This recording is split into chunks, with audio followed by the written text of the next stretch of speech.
Senator David Pocock.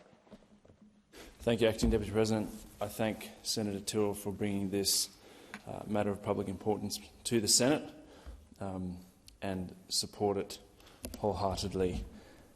Clinical or practical placements for undergraduate students are integral to consolidating the skills and lessons taught in a formal classroom, but it comes at a cost to our students, and that is something that we need to think through, particularly when we're looking across Australia and seeing people with jobs facing the cost of living crisis and doing it tough. It's very rare to see a placement that's a funded position, and quite often the universities can set their minimum hours with only broad guidance from professional bodies. According to the Department of Health and Aged Care, registered nurses require a minimum of 800 hours unpaid clinical placement.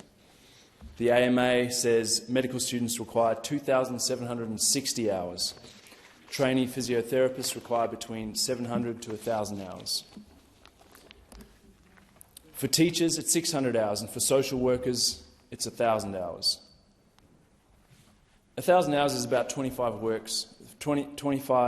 work weeks, essentially half a year of unpaid work. At the minimum wage, that equates to around $22,000 of free labour. Some may and probably will argue that that's just the cost of learning. But I would also remind people that students already pay to attend placements through their university fees and through other mandatory requirements such as background checks and booster vaccinations. Placements can extend up to 4 to 8 weeks at a time, and all the while a student still has to fund their usual cost of living. Some placements can include the requirements to travel vast distances or to live away from home, meaning students must live in a location where they do not have access to their regular employer or employers.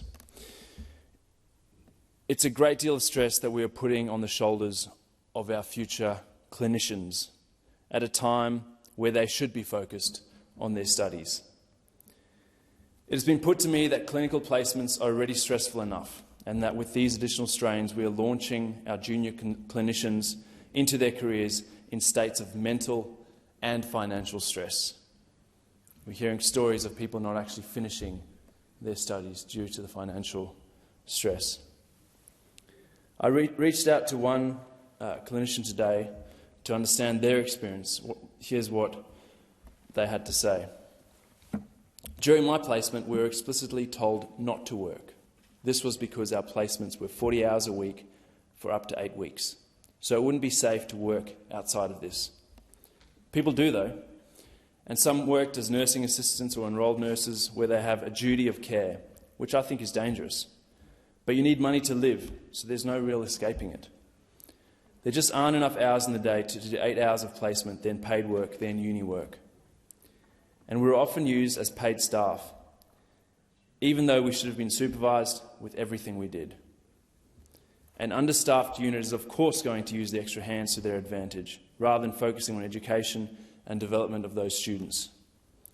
This is just one experience, but I'm sure it will ring familiar with many clinicians across the country that have had to weigh their studies with placements with the regular pressures of life and family. In a cost of living crisis where young people, particularly students, often feel the pinch most acutely, it is time that we look at this area.